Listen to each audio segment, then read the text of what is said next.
You know that feeling, right? You land an amazing new mission, the client seems great, and you're just buzzing with excitement, thinking, this is going to be perfect. But, as one of our own N2 consultants put it, that smooth sailing can get really choppy, really fast. So, welcome. What we're going to do today is break down a real-life story from right here inside our N2 community. This isn't just theory, this is a genuine survival guide built from a tough situation one of us faced. And believe me, it is packed with lessons for all of us. So let's jump right in. Okay, so picture this. It's a big strategic project with a major tech client. The mission sounds awesome. The kickoff meetings are all smiles and high fives. I mean, it's the exact kind of start we all look for, right? Everything looked perfect. But then, the little things start to feel off. Communication starts to dry up, you're not being told key things. Suddenly, big decisions are being made without you. These are what we call weak signals. They're those little whispers that something's not right, and honestly, they're so easy to ignore when you're just trying to get the work done. Pretty soon, it was obvious that the communication problems were just a symptom. The real issue, the source of all the friction, wasn't the work or even the people. Nope, it was hiding in plain sight, right there in the contract. And at the center of this were two personalities on the client side. Our colleague gave them nicknames, Silas and Vector.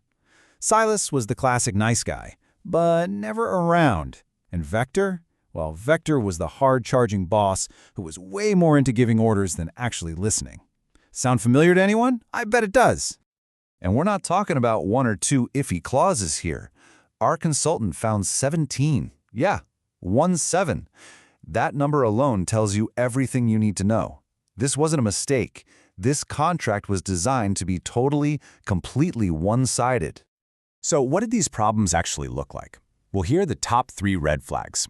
First, no mediation clause. That means if you disagree, it's an immediate fight. Second, a massive non-compete clause. That was just way over the top. And third, a confidentiality clause that only protected them. Each one of these is a huge deal breaker on its own. So after trying to talk it out, trying to email, and just hitting a brick wall every time, our consultant knew something had to change. It was time to draw a line in the sand. Time to stop the friendly chats and start a formal, structured confrontation to protect their business.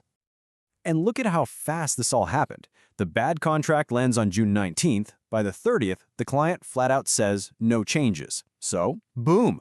The very next day, July 1st, our consultant suspends the mission. That bold move forced them back to the table, and the whole thing was resolved just 3 days later. That's a lesson in itself. Don't let these things fester.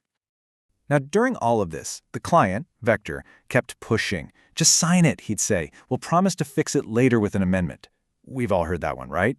But our colleagues stood their ground, because a promise is not a contract. They flat out refused to work without proper legal protection written down and signed. So how did they pull this off? It wasn't about getting angry or emotional. It was all about having a strategy and the right tools. So this next part is the real nuts and bolts, the actual toolkit that turned this whole thing around. And it's something any of us can use. The secret weapon in this whole story was a legal tool called a mise en demeure. Now, I know it sounds super formal, maybe a little intimidating. You might not even have heard of it. But what is it, really? And how can you use it to protect yourself? It's actually pretty simple. It's a formal notice, a letter, basically, that puts the other side on the clock, legally. You are officially telling them, here's the problem, and you need to fix it by this date or else. And here's the absolute best part. You don't need to hire a lawyer to send one. It's a powerful tool that's totally accessible to you. And sending one is as easy as 1, 2, 3. First, you state exactly what is wrong, no vague language. Second, you tell them exactly what you need them to do to make it right. And third, you give them a clear and reasonable deadline. That's it. It's professional, it's direct, and it carries real legal weight. But it wasn't just about that one letter. Our colleague was smart. They got second opinions from peers, lawyers, you name it. They documented absolutely everything. And this is so important. They kept their N2 reps in the loop the whole time. Not to fight the battle for them, but as a sounding board, a support system, and a mediator. The big takeaway from this whole thing is really about finding a balance. This isn't about being paranoid and suspecting every client.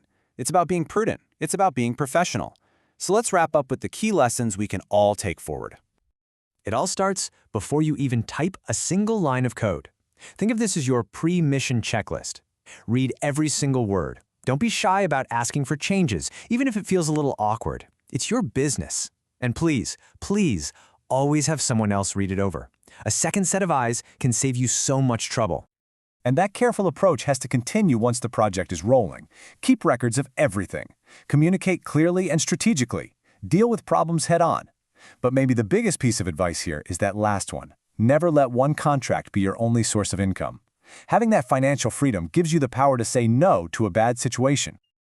I think this quote just says it all, perfectly. Of course we want to trust our clients. That confidence is what makes great projects happen. But a contract isn't about a lack of trust. It's your professional safety net. It's what protects everyone when things go sideways. So, I'll leave you with this one question to think about. Your skills, your expertise, that's incredibly valuable. So are your contracts doing their job and truly protecting that value? I really encourage you to take a look at your own agreements and make sure the answer to that question is a definite yes.